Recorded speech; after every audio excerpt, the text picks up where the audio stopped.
is noted. Thank you very much, commissioners. Mr. Korir, the commissioners will be engaging you on your application that you have made for the position of the judge of the High Court. Before we delve into the interview, you can confirm to us your county and your ethnicity. I come from the county of Bomet, and I'm a Kipsigis. Thank you very much. Commissioner Macharia will take us from there. All right, a few questions. The first one relates to your CV. I can see you've straddled between a bit of practice, but also largely having worked in organizations as an in-house counsel. Yes, Your Honor. Now, could you tell us, as a commission, the main reason why you are seeking to join the judiciary at this stage? The strong type. Thank you, my lord. True, I've worked, first I started with the Capital Markets Authority, 1995 to 1998. Between 1998 and 2010, I worked with James Finlay Kenya Limited, some multinational tea company in Kericho. Thereafter, I came back to private practice. 2016 and to 2017, I worked with the county government of Bomet. At this stage in time, I believe that with the number of years that I have been in private practice, and with the vast knowledge that I have in management and gained both in the private sector and the public sector, I believe that I have what it takes to be the judge at this point in time. Now, you know, the position you're seeking is not a management one. It's one where you're required to run the course of determining disputes, and that requires experience, and you're competing against fairly experienced people. Now, could you demonstrate to the commission what specific experience you have, and demonstrate by giving examples of matters that you've handled where you think that they are of jurisprudential value, or any other skills that you've acquired that you think, by giving very specific examples, that you are judge ready. Thank you. Thank you, Commissioner. I think I believe the work of a judge would actually require both the administrative skills, the management skills, and the vast legal knowledge of an individual to be able to dispense with the work in the office of the judge. As I have indicated, I have that vast experience in management gained from my many years in the corporate world.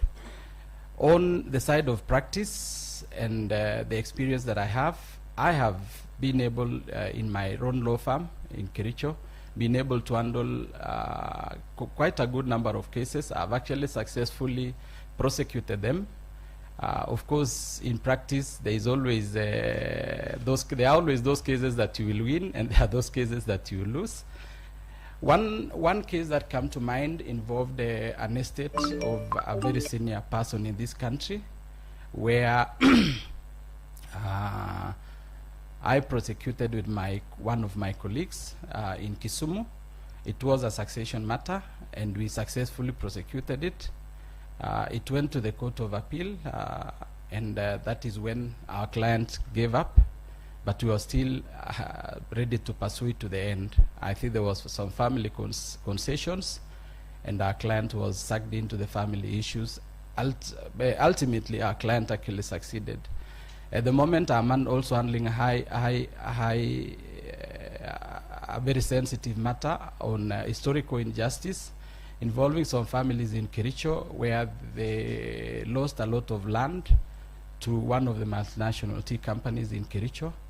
And looking at all those cases that I've handled, And being in court since 2010 when I resigned from my job in Finlays, I believe that I have the ability, I have the knowledge, I have the experience to be able to sit in the office of the judge and dispense the duties in the office of the judge. Okay, so my final question, you know, it's a constitutional imperative for us when it comes to picking people from who are not JOs. Yes. You have to demonstrate that you are distinguished. This is not a discretion on our part. We must be able to show that amongst the ones who have competed, that you are indeed distinguished. So what makes you distinguished? And you remember, distinguished means that in comparison with the others, you are way, way above. So that a reasonable person, looking at all the circumstances and looking at the interviews, these are interviews that are live, I can be able to say that among the applicants, as we chose Eric Ngeno, he is indeed distinguished. So what is that? I have the integrity that is required by the office of the judge. I'm very sure that I can be accountable. I also possess the academic background that I've gone through. I have an LLM, and I think my vast research experience and the past engagements in the county government and in the capital markets when I started as a legal officer, I'm very sure I have that distinction to be able to sit in the office of the judge and be able to dispense the duties of the judge. If allowed, I can be able to demonstrate even the work that I was doing in the multinational companies. A lot of it involved a lot of legal work, and it spread across a wide spectrum of legal claims, from the insurances, community issues, and so many other issues. And I think I have the distinction, and I have the experience to really sit in this office. And at the end of this session, my ladies and my lords, when you will be able to score all the other applicants, I think I will also be able to be scored quite well. Thank you, my lady. Good morning once again. Good morning, madam. You said you practiced, eh? Yes. Yes, in the area of civil law, I've seen in your CV. Yes. You've handled accident cases? At the moment, I handle a lot of accident cases. Okay. I work for a good number of insurance companies. Mm-hmm. Yeah, but as a defense counsel. Okay. My experience with accident cases was informed largely when I was in James Finlay's. Mm-hmm. When I joined James Finlay's, they had more than 7,000 matters. Yes, I got that in introduction. And accident cases are actually the defense. Okay. Mm. So now, in fatal claims, yes, under the Fatal Accidents Act, what kind of remedy is offered? Yeah, let me leave it at that so that I don't preempt the answer. What kind of remedy is offered in a fatal accident? In most cases, there are general damages. Yes. So, and under what head? And special damages in some cases where they are demonstrable. Okay, under what head are the general damages payable under the Fatal Accidents Act? What do we call that category of general damages?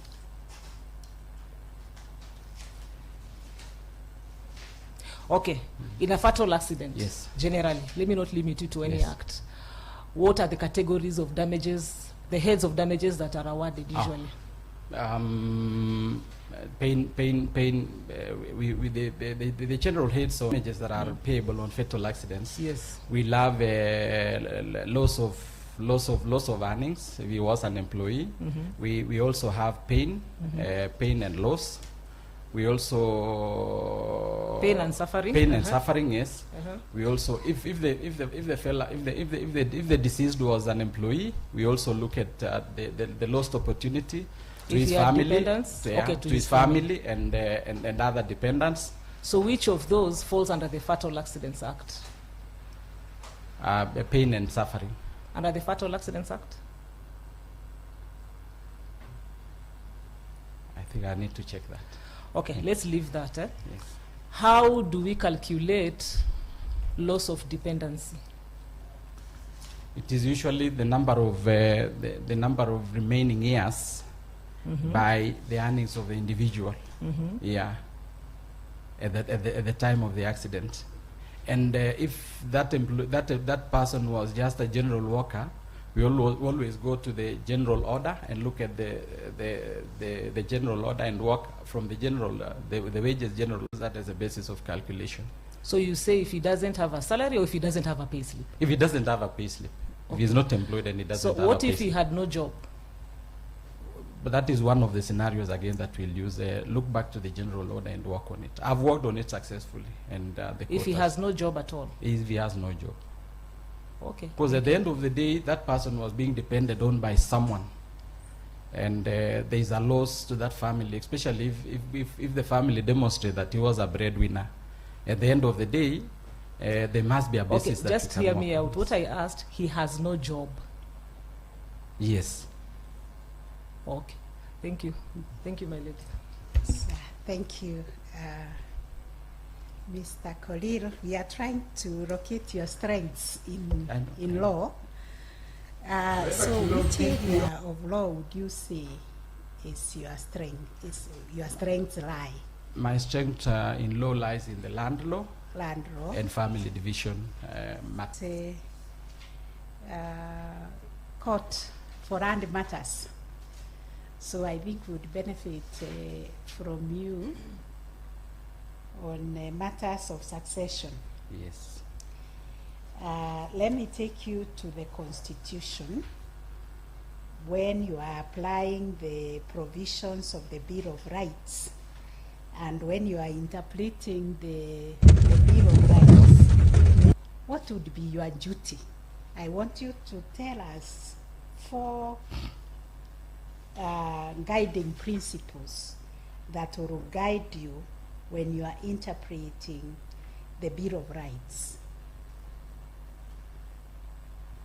When I'm faced with a matter and I'm interpreting the Bill of Rights, the first thing that I would actually look at is there an infringement? If there is an infringement, yes. the second thing that I would look at is has that infringement affected the individual to the extent that that right has caused him harm and damage? So that's the second thing that I would actually look at. The third one is I would look at the law, I would look at the Constitution and look at the area where that infringement has come from and be able to match all those and be able to actually create a case out of it and be able to move on and deal with that matter at that particular time. Yes. Yes. Now you have found there is a case. Yes. So what will guide you in compensating this victim of violation of rights? The guiding principle there would be the extent of the violation, in the sense that you have found there is a yes, violation. Yes. So in giving a remedy, what will guide you?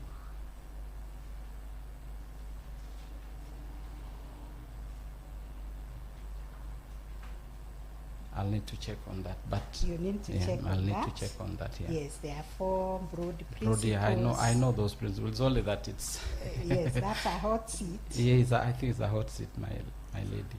Yes. Yes. Now we can come closer to the area that you are familiar with. That is the law of succession. Can you tell us why are we still having a huge backlog of cases in succession matters that are not, we have the law of succession cap 160 here, but why are matters taking long in court? And what would you do to clear that backlog of the law of succession matters? Yeah. Succession matters are quite varied. The aspects within the succession law actually quite sentimental, and a lot of it actually, when you compare the land law, the ELC cases and succession cases, they run pari passu in the sense that they're almost the same. The main issues in succession law are actually aspects to do with land. The biggest aspect is land. And the main reason why, and this So was, as a judge, how would you deal with that? As a judge, so that they move fast, because succession is separate. Yeah, no, I land know. ownership. So as a judge, I would actually encourage alternative dispute resolutions in succession matters as much as possible, Yes. because these are people who have their own traditional ways and systems of sorting their own issues, given their cultural background. Another thing that I'd actually kept in my mind, so that it could be a comment from me to the Commission, is the time taken also to sort out these succession matters is quite long. Once you have actually prosecuted succession and you have the interim grant, the waiting period of 6 months, personally from a legal point of view, is what actually contributes a lot to the backlogs that are in the courts. If we are able to reduce that 6 months by way of succession practice rules coming out to say, or the law actually being amended, to really look at that 6 months and reduce it to EIDR. Number 2, you will recommend amendments to the law. To the law. Number 3. Number three, I would actually ensure that in my court, I'll give priority at any given time to those matters and allocate a lot of time and ensure that I hear succession matters as a matter of priority. Thank you. Yeah. Justice Majaj. Yes, thank you very much. I have looked at your sample writings. Basically, they are all submissions, and I must say you write very well. Thank you. Use authorities very well. Thank you. And your train of thought is very clear. Thank you. So I'll just ask you one question. In one of the cases, you raised a preliminary objection. Yes. On a point of law. Yes. The locus classicus on preliminary objections is which case? There's the Kasman case. There's the... Are you sure? Kasman? No, Jailer versus Kasman? No, not Kasman. There's the... something Piscot's case. Mukisa. Yeah. Mukisa. Now tell us about Mukisa's case. Tell us about it. Yes. What happened? What did the Court of Appeal rule? In that case, the Court of Appeal... what was the issue in that case first? In Mukisa?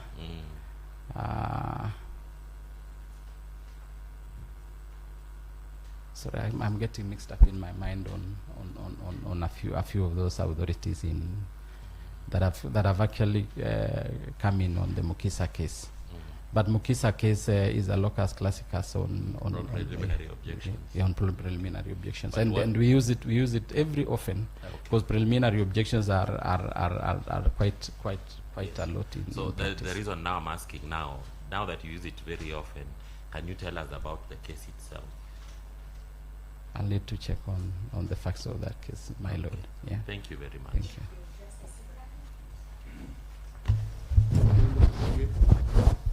Thank you. A couple of brief questions, Mr. Korir, Counsel. I can see that you have a long experience after your admission from the law school. You have been in practice for a total of 27 years. Yes, my lord. Quite a good, long period of experience. I am interested in your LLM thesis, and I'll ask you a question or two based on your LLM thesis. You worked with James Finlay for almost 13 years. Yes, my lord. 12 years and 11 months. Yes, my Quite lord. a long stint. Yes. After that, you went into private practice. Yes, my lord. Then when you did your 2017, you did your LLM. Yes, my lord. And the topic you chose is quite interesting, and I find it interesting myself. Development and neocolonialism in the small-scale tea sector in Kenya. And I think your experience in working for the tea farms and the tea industry and sector influenced your decision Sure. to to take up this topic as your thesis. Already, then the title of your LLM thesis is very telling: neo-colonialism. Already there is a picture that there is a message you are sending to us, the readers of this. What is your conclusion? Because in your thesis, you didn't give us the whole thesis. It was cut short. I don't know whether it was internally or you gave us the whole thesis. My conclusion on my thesis was that the local tea sector needs to be revamped, and the directors in those organizations needs to be well learned, and that they need to be stripped away from the practices that the multinational tea companies do within Kenya. But the multinational companies own the farms. Yes, in like the sense, James Finlay. in the sense that they needed to do a lot of CSR activities within their communities. For once, like James Finlay, it didn't take in green leaf from the tea farmers all these years until the post-election violence of 2007, 2008, when they got convinced that they needed to help the farmers to offload a lot of green leaf into their system so that farmers do not go into losses. So actually, your thesis concluded the result of the thesis was a critique of their practices. Yes, of the practices within the KDTA systems and the multinational tea sector. I don't want to go to the details. One day we'll have the. Why did you do this out of policy? Or perhaps you are angry with them. Maybe did they terminate you? No. I did it out of honest. No, you are no grudge with them. No. I resigned from Finlay's under VR program. And they didn't want me to leave because I'd worked well for them for 13 years. Yeah, I didn't have a grudge with them completely. Thank you. In fact, I've even retained my current MD for Finlay's as my referee in my CV. Okay. Yeah. They didn't question you after you wrote the thesis? No. And I've been a proponent for the small-scale tea sector farmers in Bomet and Kericho. Okay. Yeah. Now, lastly, the Foreign Judgment Reciprocal Enforcement Act, Cap 43. Recently, the tea farmers working under Finlay tea farms went to Scotland and against Finlay Kenya Limited for breach of their rights and award of damages, I believe. And the decree was brought back, and it was sealed and taken to the AG's office for enforcement against Finlay in Kenya. But what do you think of the act? But they didn't succeed because of the provisions of the act. What do you think of that act? I've been following up that matter also because I had an interest in the sense that the affected employees in that class, the class case that was filed in the UK, were people whom I also. No. Regarding the Kenyan workers who got judgment. Yes, in the UK. Scotland cannot enforce. They cannot get the fruits of judgment in Kenya because of a Kenyan act. What is your view? My view is that I think the constitution also needs to be amended and to take into consideration such issues. Constitution or the act itself? The act and the law needs to be looked so that such cases can actually be admitted here in Kenya and the victims are actually paid. I know the status of those victims. They are lowly people, and their rights actually are lightly infringed in the tea sector. And I think that law needs to be really amended. Thank you. And to suit in and fit into involved quite a good number of hundreds of employees in the tea sector. Thank you. Yeah. All the best. Yeah. Thank you. Thank you, Chair. Good morning once again, Council. Morning. What is your understanding of structural interdicts?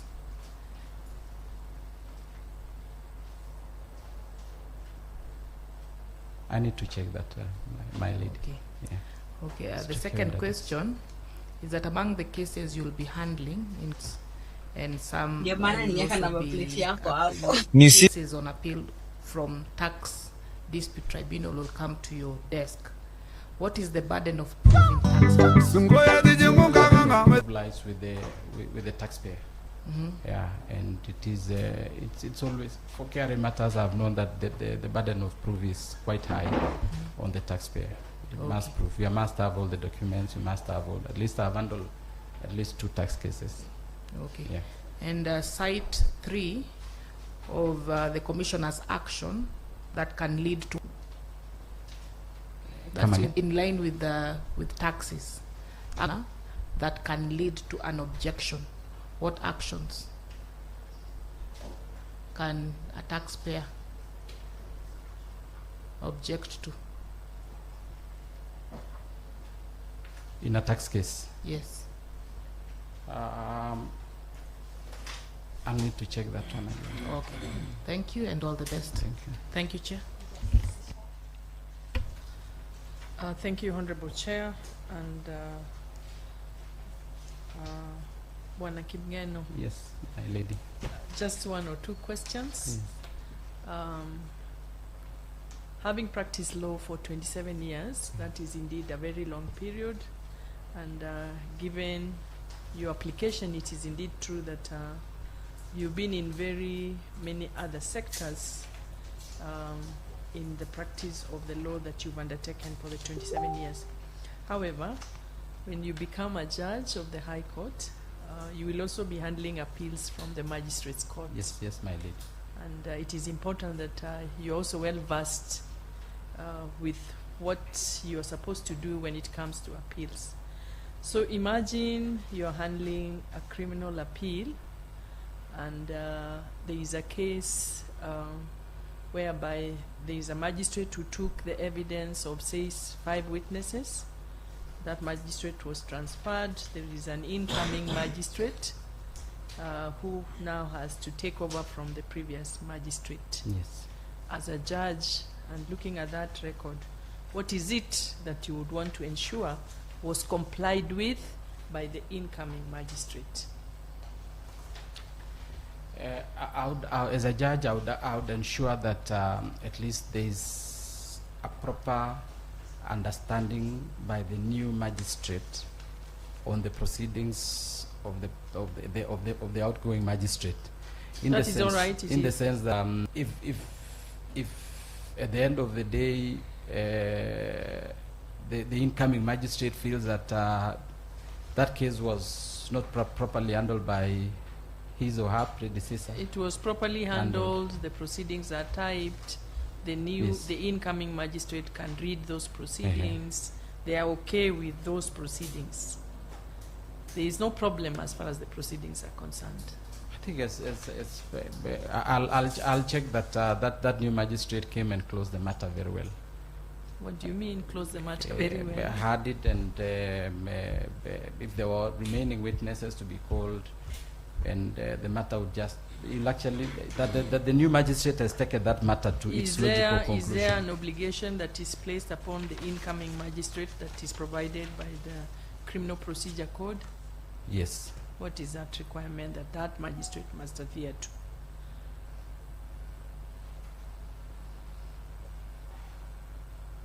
That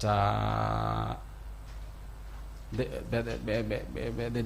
incoming magistrate should be able to ensure that the proceedings is up to the date when he or she is taking over have all complied with all the provisions within the Civil Procedure Code. After this session, please check section 200 of the CPC. CPC. Yes. Yes. And see what it says. Yes. Yeah. And finally, from me, again, the High Court exercising its appellate jurisdiction, and you are looking at a record where a plea was taken. Or basically, simply put, how is a plea recorded in a criminal matter? You are the judge looking Yes. at what the magistrate did. Plea taking is a technical session that must be handled very well by a magistrate. The plea taking session must be properly recorded. Yeah. So I want us to go through the motions. it has to be done very well. Very well. I agree with Yes. you. But what is it Sent that is done? promotion. I have only one when a plea question. is taken, when the accused is very, brought very before brief. the magistrate, And the plea is what taken, strategies is given an opportunity to answer, do you use, then or will you use it is to properly remain recorded. impartial A by magistrate deciding also over matters? takes a mention date within Yeah. 2 weeks. When you become a judge. The same accused would actually be brought back to come and take a plea again during the time of mention. Supposing Yes. the accused person has pleaded guilty. One of them is to ensure that I do not speak about matters that are before me in public or discuss with anybody else. I will ensure that I don't talk about matters that are before me to anyone. Ensure that I follow the law. Ensure that strictly the decisions I make are not influenced by any other person or any other organ of the state or by anyone.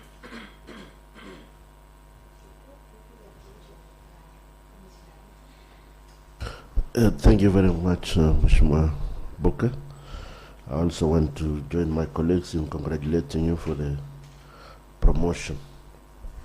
I don't have a lot of questions for you. You've answered most of what I would have grilled you on in leadership. But I'm just wondering whether there is anything else, maybe one or two more issues which some of your achievements which are directly as a result of your leadership and vision in terms of your achievements. Any two, other than what you've mentioned, because I've heard you on the same. Thank you, Commissioner. One of my achievements is that when I went to Bomet Law Courts, I discovered that they didn't have this, how is it called? They didn't have contact person form. Once somebody pays cash bail, an accused person is paid for cash bail, the only thing that remains in the file is that receipt. So when such a person decides to abscond, there is no way you can trace that person. Or when the case ends and they forget to come back to court to claim the cash bail, there is no way you can. Hello. Hello. Yeah. Ni ukuniita simu kuisila mitambo ni ya Ikomi TV uvo wako. Ni musiamu no. Ni nena na mundu wita wa Nzokolo mwene mbandi ya Kinambu Boys Banta. Ni Nzokolo. Nzokolo na ukunia simu kioko ni chako umundi ni kuithi wabe lipoti tuwa mina na ukwata bandi ni wa mitambo ya Ikomi TV. Ikomi, okay. Na lipoti latu ukwata ni kanabe mwini wa mbadhi siya mbengo mini tekotiwa ni dhayo na ito kitumitoa ukunia simu ni kanawise kuithi ya ni weka clarification kanani watabia mashambiki maondweli atatu yuluwa kikucha ke ni kuithi wa anaye munanau. Anaye munanau.